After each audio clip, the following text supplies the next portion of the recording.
When did the story of Jesus begin?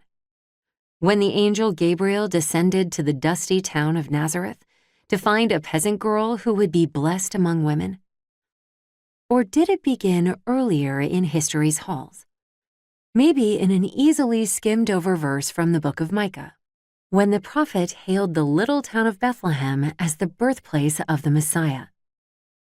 Perhaps it was when Isaiah's aged hands scribbled down the Holy Spirit's description of a child born unto us, who would be stricken, smitten, and afflicted. Isaiah chapter 53, verse 4. Or was it further back into the dark past, when our first parents, Adam and Eve, sided against God, turned their hearts to the serpent, and broke the commandment to not eat from the forbidden tree?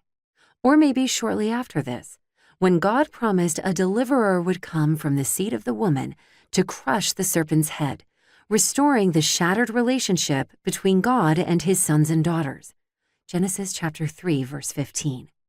Surely that was when the story began. But no, not even then.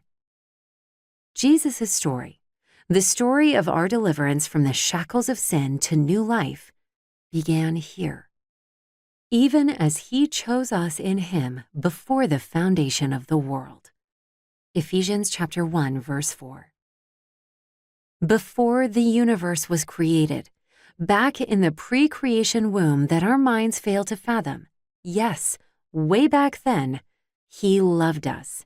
No space, no stars, no planets, no earth. The Spirit wasn't moving over the waters. There were no waters. Before the molecules of life connected, or a neuron vibrated, or blood pumped through a heart valve, all that existed was the perfect union of love amid the Godhead.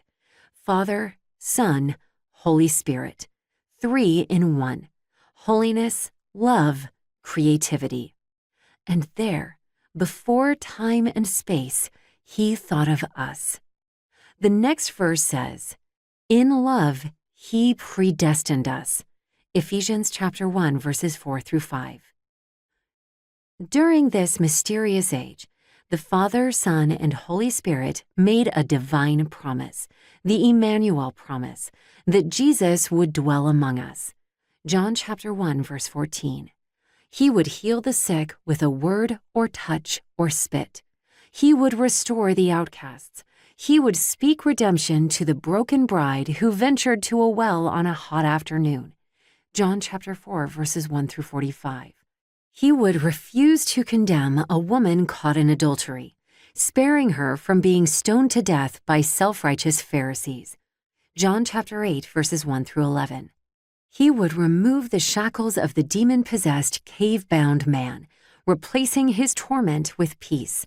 Mark chapter 5, verses 1 through 20. He would weep with sisters and raise a brother. John chapter 11, verses 1 through 44.